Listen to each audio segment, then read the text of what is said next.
Iblis tidak diusir dari surga karena zina atau mencuri, tetapi karena kesombongan merasa dirinya lebih baik dari Nabi Adam. Iblis tidak kekurangan ilmu, tidak kekurangan ibadah, tetapi ia kekurangan adab dan kerendahan hati.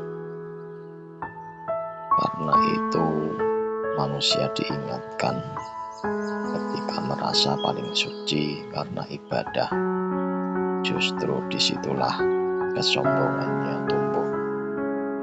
Jangan sampai ketaatan kita melahirkan sifat angkuh yang menghapus pahala amal.